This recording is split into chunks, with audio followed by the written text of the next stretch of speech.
Good morning, students. Today our topic is potential due to an arbitrary distribution of charge. We have to find the potential at point P due to a distribution of charge. So for this, let us consider small endpoint charges q1, q2, q3 and up to q1, which are lying at distances small r1, r2, r3 and up to rn from point P. And this is the diagram in which various charges are represented and their distances from the point P also represented. The electrostatic potential at point P due to these point charges is found by calculating electrostatic potential at point P due to each individual charge, considering the other charges to be absent. And then adding these electrostatic potentials algebraically. So we have to find the electric potential at point P due to each individual charge, and by considering that the other charges are absent, and after that we have to add these electrostatic potentials algebraically. Now the potential at point P due to charge q1, and this will be equal to v1 is equals to kq1 divided by small r1. In this diagram it is clear that potential due to the charge q1 will be equal to kq1 divided by r1, and its distance from point P is small r1. Similarly, due to charges q2, q3 and up to qn, potentials at point P are given by v2 is equals to kq2 divided by r2, v3 is equals to kq3 divided by r3, and up to finally last potential due to nth charge Vn is equals to kqn divided by Rn. Vn is equals to kqn divided by Rn. Now total electric potential at point P is V is equals to V1 plus V2 plus V3 and up to plus Vn. Now on putting the value we get V is equals to K into q1 divided by r1 plus q2 divided by r2 plus q3 divided by r3 and up to plus qn divided by rn. And in summation form we can write v is equals to k into summation from I is equals to 1 to small n qi divided by ri. Now if the electric charges q1, q2, qn are located at points whose position vectors are r1, r2 and up to rn, then electric potential due to these charges is given by v is equals to k summation from I is equal to 1 to n qi divided by modulus of r minus ri. This is the potential due to distribution of charges when the position vectors of the different charges are given, and here ri is position vector of the ith charge. Second, similarly the electrostatic potential at position small r is number 1 due to linear charge distribution. That means the distribution is on a line or on a wire. So v is equals to k line integral lambda dl divided by modulus of r minus r dash. Second, due to surface charge distribution.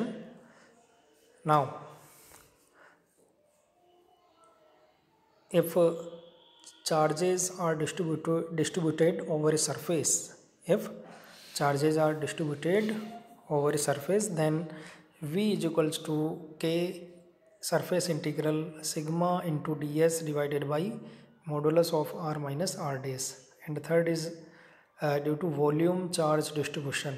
V is equals to K volume integral rho dV divided by modulus of R minus R dash.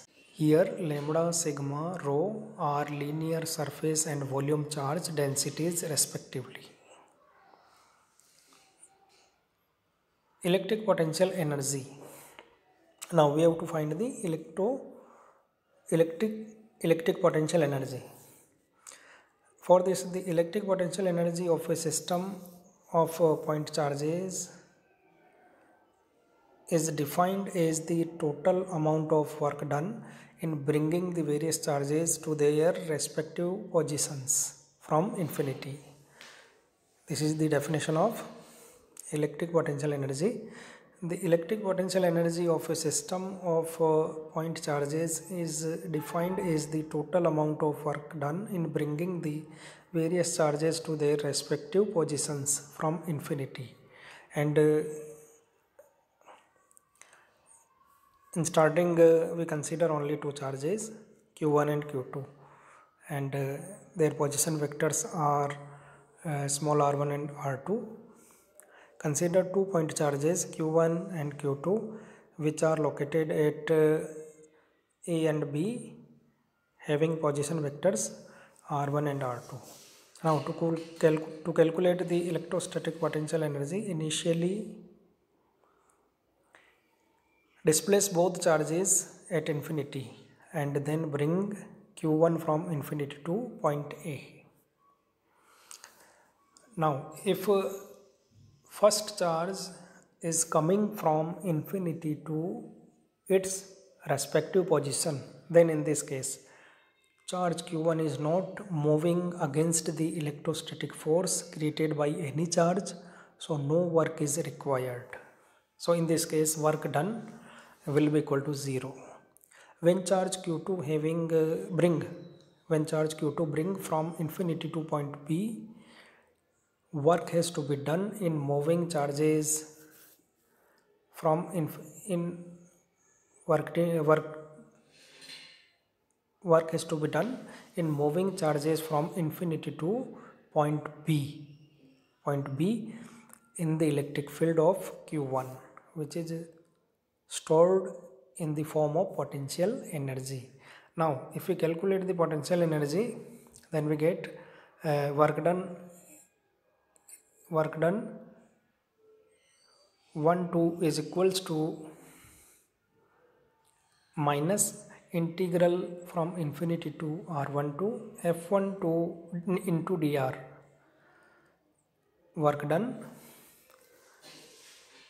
W12 is equals to minus integral from infinity to r1 to f12 into dr, and finally we get, on solving this integral, we get W12 is equals to k q1 q2 divided by r12. Now this is the diagram for three charges. If there are three charges q1 q2 q3, then in this case what will be the electric potential energy of this system? Now for finding this energy of the system, now we bring in another charge q3 from infinity to point C. Now work W13 and W23 has to be done for moving q3 in electric field of charges q1 and q2 respectively.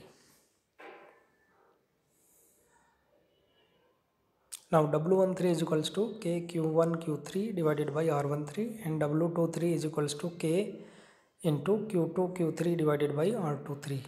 Now in this case, the total work done, W is equals to W12 plus W13 plus W23. On putting this value of the W12, W13 and W23, on putting the values of W12, W13 and W23, we get W is equals to k into q1 q2 divided by r12 plus k into q1 q3 divided by r13 plus k into q2 q3 divided by r23. In summation form we can write it as u is equals to half k summation from I is equal to 1 to 3 and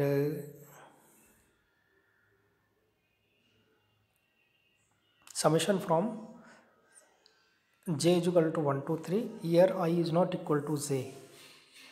Q1 into Qj divided by R1j, Rij. U is equals to half k summation from I is equal to 1 to 3. Summation from j is equal to 1 to 3. Here I is not equal to j. Q1 Qi into Qj divided by Rij. For a system of n charges, we can write U is equals to half into k summation from I is equal to 1 to n, summation from j is equal to 1 to n. Here I is not equal to j. Qi into Qj divided by Rij. So this is the